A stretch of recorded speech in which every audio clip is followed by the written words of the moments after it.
This is 5-2, solving systems of equations by substitution.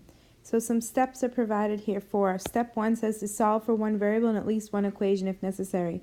What that actually means is to solve for either x or y, whatever's more convenient. So when I look at my first, it means to isolate x or y, sorry. So when I look at my first example, I see in one of the equations, the y is already isolated. It happens to be in both in this case, but it doesn't matter. In one of the equations, the y is isolated.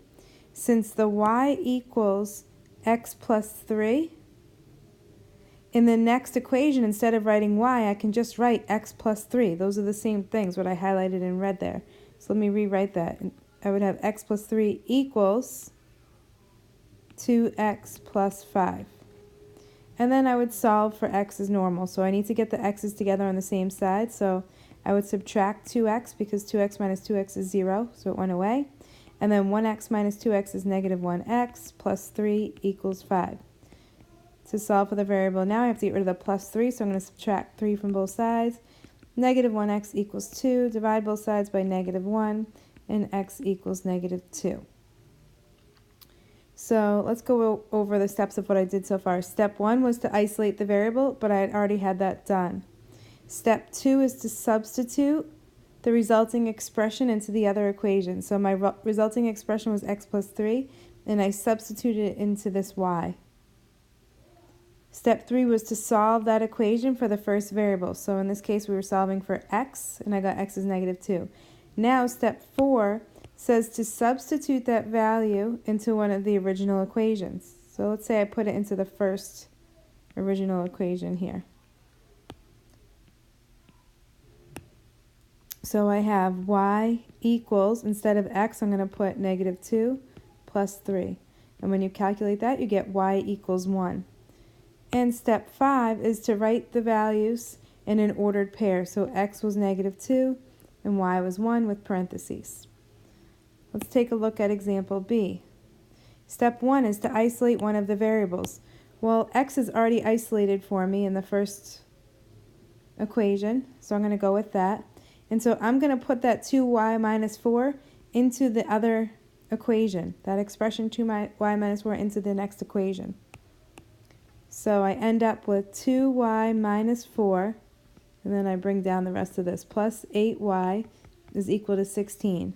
Well, we can combine like terms. 2y and 8y are like terms, so that becomes 10y. And then the minus 4 equals 16. Now to solve for y, we would add 4 first. 10y equals 20. Divide both sides by 10, and y equals 2. Okay, step 3, I believe, let me double check. Step 3 was to solve, we did that. Step 4 now is to substitute. So take that y equals 2 and put it back into one of the original equations. So x equals 2 times y, which is 2, minus 4. X equals 4 minus 4, so x equals 0. Step 5 is to write it as an ordered pair.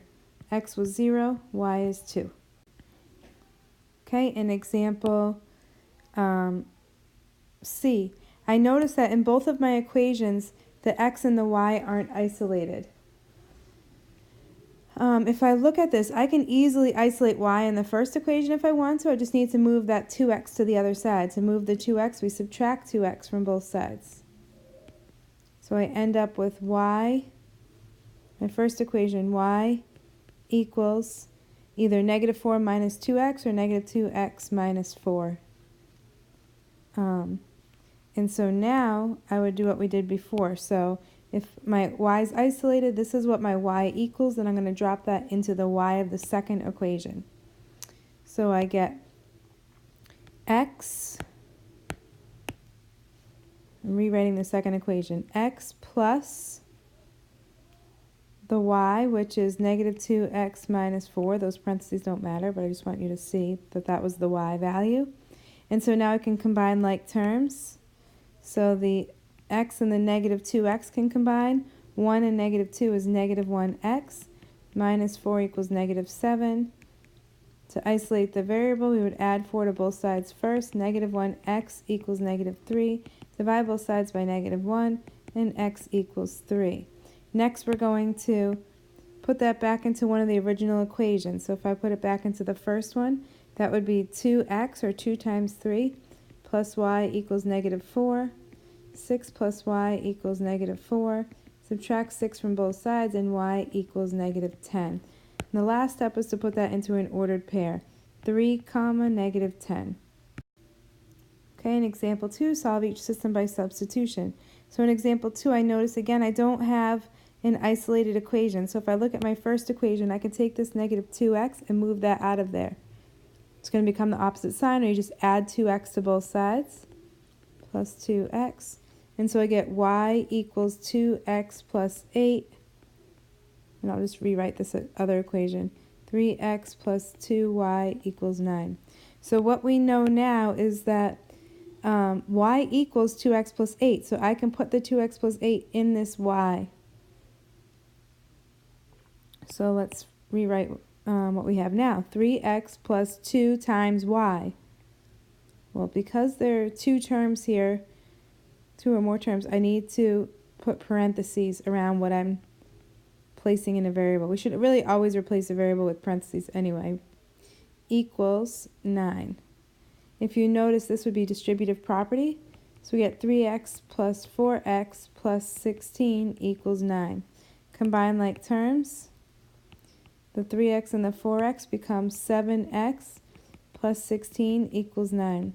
Subtract, not 19, equals 9. Subtract 16 from both sides. 7x equals negative 7. Divide both sides by 7. X equals negative 1. Next is to plug that back into the original, one of the original equations. So if x equals negative 1, I'm plugging it back into that first equation. Negative 2 times negative 1 plus y equals 8. Negative 2 times negative 1 is 2, plus y equals 8. Subtract 2 from both sides, and y equals 6. Write our final answer as an ordered pair, negative 1, 6. When writing equations, remember I told you that per or each usually means a variable. Do have to still read carefully, but that usually means a variable. So $60, so one cable television provider has a $60 setup fee plus $80 per month. And another provider has a $160 equipment fee plus $70 per month. And how many months will the cost be the same? So we're going to set those equal to each other to answer part A. 60 plus 80M equals 160 plus 70M. So in how many months? So we're solving for M. I could subtract 160 from both sides. I get negative 100 plus 80M is equal to 70M, and then bring the variables together. Usually I do that first. Negative 100 equals negative 10M. Divide both sides by negative 10, and M equals positive 10. So in 10 months.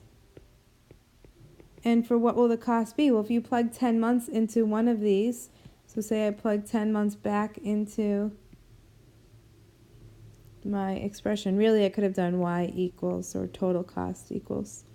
So I plug that back in there, so I get y equals 60 plus 80 times 10.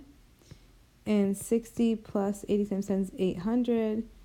Would get us $860. If you plan to move in 6 months, what is the cheaper option? So 6 months would be that M equals 6. So part B, if we plug the M equals 6 into both equations, so the first equation, y equals 60 plus 80 times the 6 months, or we'd have y equals 160 plus 70 times 6 months. So let's calculate these. Y equals 60 plus 80 times 6, well 8 times 6 is 48, plus the 0 is 480. So this is equal to $540 for 6 months. Or we'd have 160 plus 7 times 6 is 42, add the 0, and then add these together, and we get $580. So if you plan to move in 6 months, which is the cheaper option? This would be our cheaper option, where it's $60 plus $80 per month.